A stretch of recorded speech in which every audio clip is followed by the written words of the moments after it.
Wall Street pasti pernah disebut ketika bicara soal investasi. Orang menjuluki nama jalan di Amerika itu sebagai pusat ekonomi dunia, karena bursa efek, firma finansial, dan badan perbankan terbesar dunia berkumpul di sana. Dalam video Think sebelumnya, kami bercerita tentang Benjamin Graham, the father of value investing, yang memulai journey investasi sahamnya di Wall Street. Apa kamu sudah menontonnya? Kali ini, Ting mengenalkan kamu pada seorang tokoh legendaris yang disebut-sebut sebagai penakluk Wall Street. Dia adalah Peter Lynch, yang juga dijuluki money manager nomor 1 di Amerika. Kalau mengetik namanya di YouTube, kamu akan menemukan banyak sekali video Peter Lynch membagikan tips investasi di berbagai situasi. Tips investasi untuk pemula, tips investasi di masa krisis, tips investasi saat market crash, tips investasi dengan modal kecil, dan masih banyak lagi. Bagaimanakah cerita kehidupannya? Peter Lynch lahir pada 19 Januari 1944 di Newton, Massachusetts.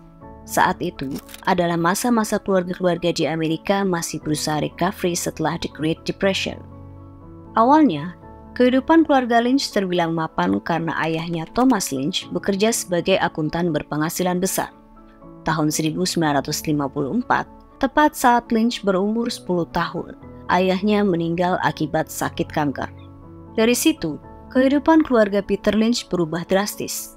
Ibunya bahkan sampai harus mengambil double job untuk memastikan Peter Lynch bisa terus lanjut studi di sekolah swasta yang menurutnya lebih menjamin masa depan putranya itu. Peter Lynch sendiri membantu ekonomi keluarga dengan bekerja menjadi caddy golf saat usianya 11 tahun. Ia bekerja di klub golf lokal kelas atas Braeburn Country Club. Lynch yang memiliki etos kerja sangat baik dan bekerja amat keras, menonjol dibandingkan pekerja lain di klub golf itu. Selama menjadi caddy, Peter Lynch muda mendampingi petinggi-petinggi perusahaan. Dia kerap menguping percakapan mereka tentang saham dan menjadi penasaran ingin mempelajarinya.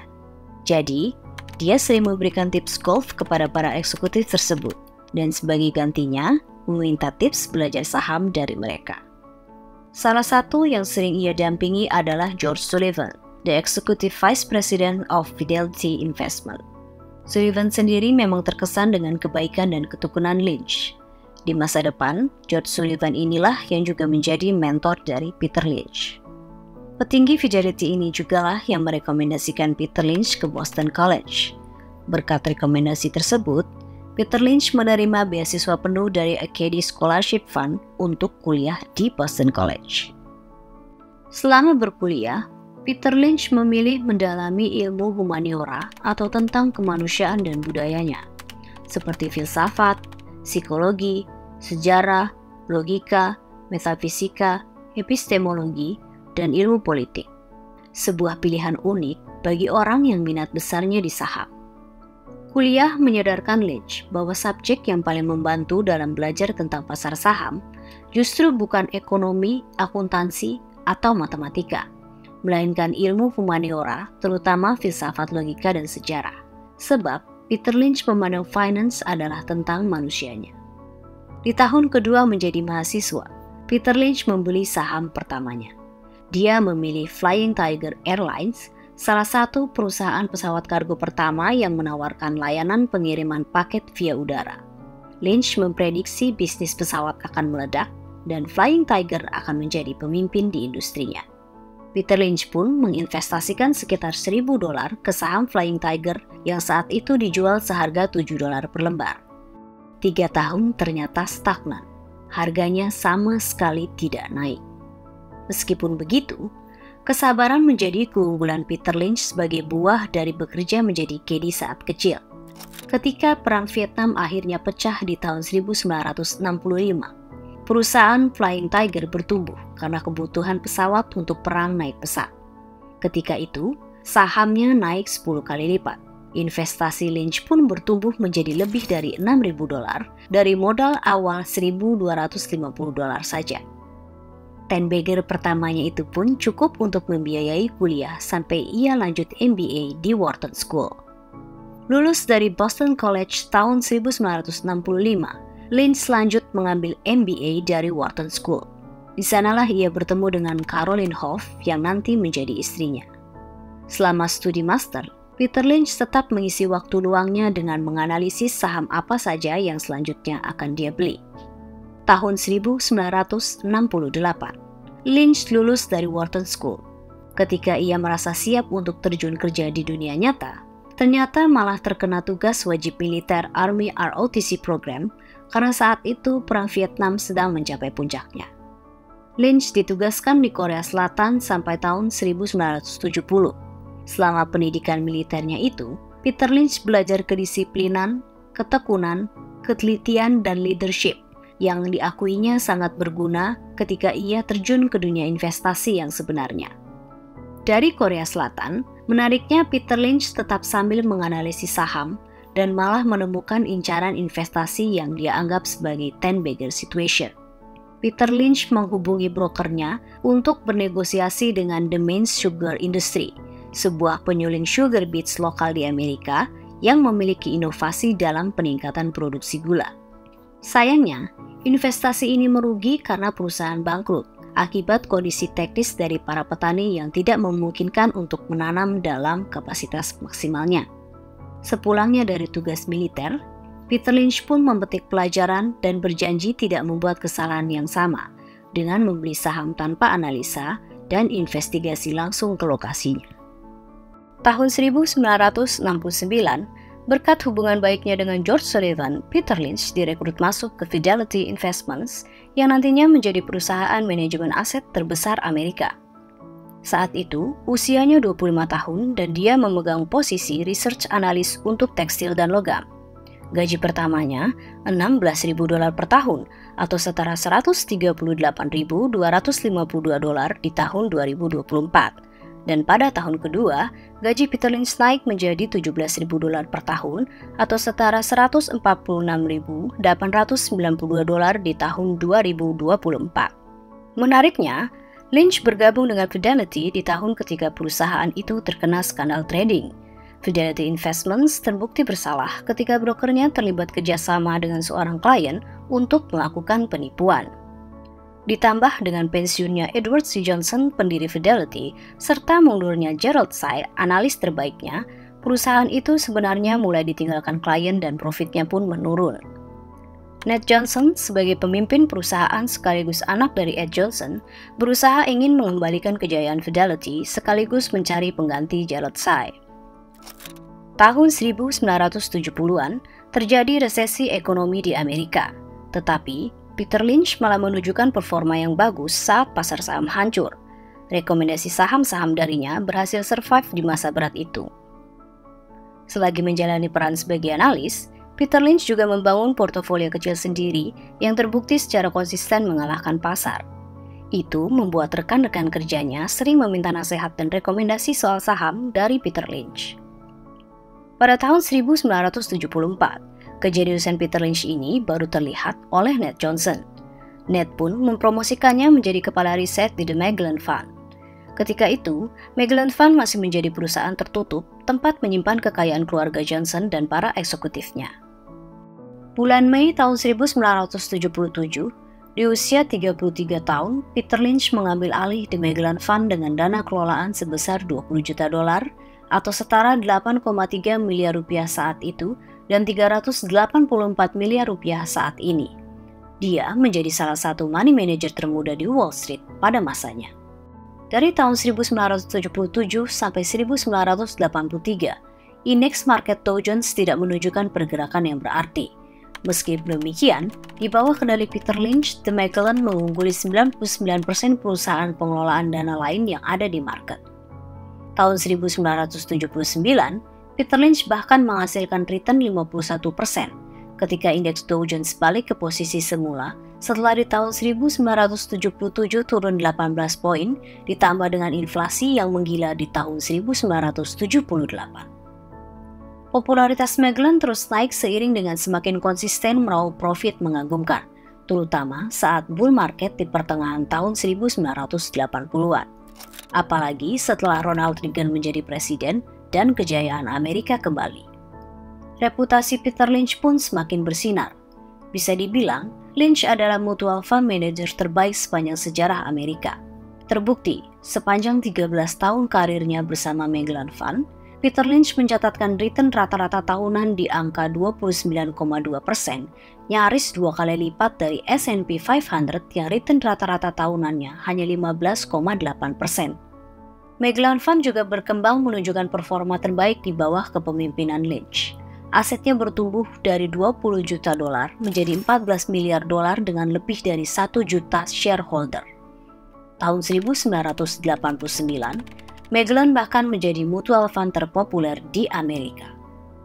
Tahun 1990, setelah 13 tahun menunjukkan kejeniusannya menaklukkan Wall Street, Peter Lynch resign dari Magellan.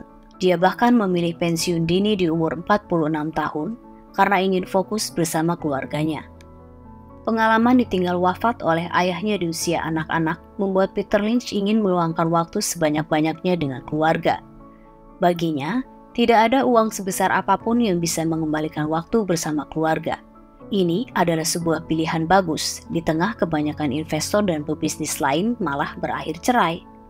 Per tahun 2021, net worth Peter Lynch tercatat 470 juta dolar atau setara 6,9 triliun di tahun itu. Pada akhirnya, Peter Lynch memang tidak sekaya investor legendaris lainnya karena ia memutuskan pensiun muda demi keluarga. Di masa pensiun, Peter Lynch juga menekuni sisi filantropisnya. Bersama sang istri Caroline Lynch, dia mendirikan The Lynch Foundation di tahun 1988 yang fokus memberikan dukungan pada pendidikan, kesehatan, misi Katolik Roma, dan pelestarian budaya dan sejarah. Beberapa kali, yayasan itu juga berdonasi ke alma mater Lynch, Boston College. Di masa tuanya sekarang, Peter Lynch masih kerap membantu Fidelity dalam memberikan saran, rekomendasi, edukasi, training, dan inspirasi untuk para analis mudanya. Selama hidupnya, Peter Lynch telah menerbitkan 3 buah buku yang fundamental untuk dunia investasi. Buku pertamanya, One Up on Wall Street, terbit tahun 1989. Buku ini menjadi panduan bagi investor amatir untuk bisa memanfaatkan apa yang mereka tahu untuk mencapai kesuksesan finansial. Buku keduanya berjudul Beating the Street yang terbit tahun 1993. Menjelaskan metode investasi ala Peter Lynch dan cara memilih investasi yang solid. Buku ketiga Peter Lynch berjudul Learn to Earn, A Beginner's Guide to the Basics of Investing and Business, terbit tahun 1995. Sesuai judulnya, buku ini menjadi semacam petunjuk bagi para pemula dalam membaca laporan keuangan, tabel saham, dan laporan investasi lainnya secara baik dan benar.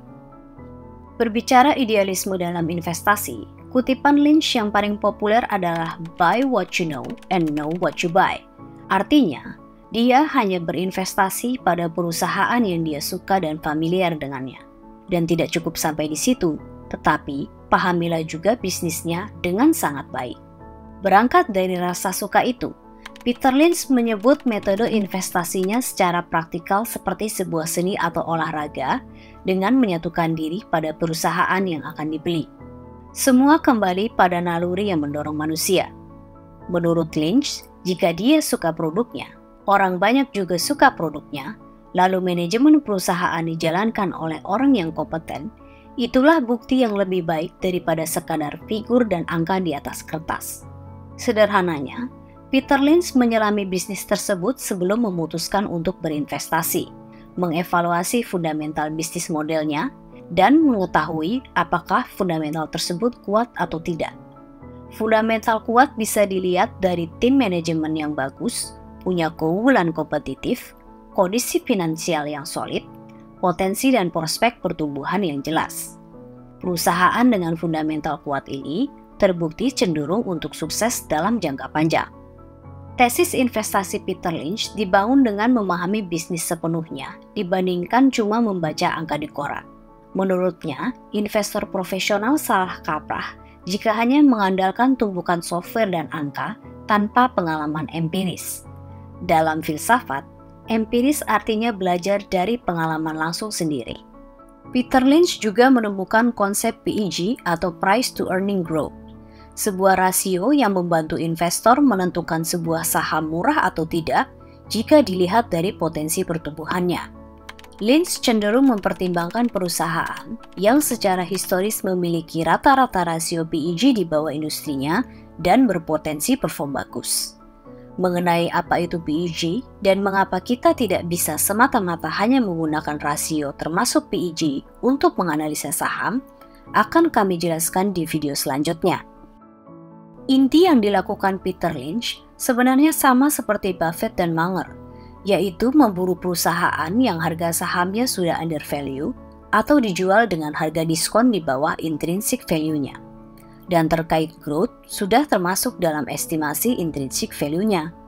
Lynch percaya berinvestasi di perusahaan berkualitas pada harga yang tepat akan terbayar meski harus bersabar selama bertahun-tahun sampai market menyadari value perusahaan tersebut. Contohnya bisa kamu lihat sendiri pada performa investasi Lynch di Fidelity Magellan yang butuh 13 tahun untuk menjadi mutual fund terbesar dunia saat itu. Ketika berbicara soal keuntungan saham pertamanya di Flying Tiger Airlines, Peter Lynch menyebut istilah ten bagger. Beberapa kali memang Lynch menyebut hal tersebut yang kini menjadi sebuah istilah umum di dunia investasi. Istilah itu berasal dari kecintaannya terhadap baseball. Katanya, ten bagger adalah 2 home runs dan a double. Dalam saham, ten bagger artinya sahammu memberikan return 10 kali lipat. Sederhananya, bagger adalah saat kamu mendapat return 100% dari modalmu. Jadi, ten bagger artinya 1000% atau 10 kali 100%. Sebagai seorang jenius dengan banyak pengalaman sukses, bukan berarti Peter Lynch tidak pernah gagal ketika sudah berkarir di Wall Street. Lynch pernah menceritakan kegagalan investasinya di sebuah restoran bernama J. Biltner & Son. J. Biltner & Sons merupakan specialty restoran lokal di Boston yang sangat populer karena menyediakan gourmet sandwich yang sangat enak dan makanan hangat. Lokasinya juga sangat strategis di area perkantoran sehingga ramai pengunjung dari kalangan pekerja. Ketika restoran itu go public tahun 1986, Peter Lynch langsung membeli sahamnya dengan harga $13 per share karena dia yakin J. Biltner & Sons akan berkembang pesat ke seluruh Amerika. Ternyata proyeksinya salah. Cabang pertama restoran itu di Manhattan kalah saing dengan New York Deli. Saat mau buka lagi di Atlanta pun sudah kehabisan modal. Dari pengalaman ini, Peter Lynch menyempurnakan kriteria ten bagger situation-nya menjadi 3, yaitu great product, produknya bagus dan disukai, scalable, terukur, dan neglected by Wall Street, asetnya sudah undervalue di Wall Street. Dalam pengalaman investasinya, Peter Lynch juga mengakui punya penyesalan. Penyesalan terbesarnya adalah tidak membeli Apple. Banyaknya pengalaman yang dilewati Peter Lynch, baik maupun buruk, semua ia jadikan pelajaran sampai akhirnya menjadi salah satu investor legenda sampai hari ini. Dari bukunya, banyak juga yang bisa dipelajari. Bahkan Ting juga terinspirasi dari beberapa filosofi yang ada di buku Peter Lynch, hingga bisa membentuk framework investasi sekarang yang sudah kami simplify agar lebih mudah dipahami oleh orang awam. Pertanyaan terpentingnya adalah, setelah nanti kamu mahir berinvestasi saham dan menjadi kaya di usia muda, jalan mana yang lebih kamu pilih? Mau jadi investor geek seperti Warren Buffett? Atau pensiun muda demi keluarga seperti Peter Lynch?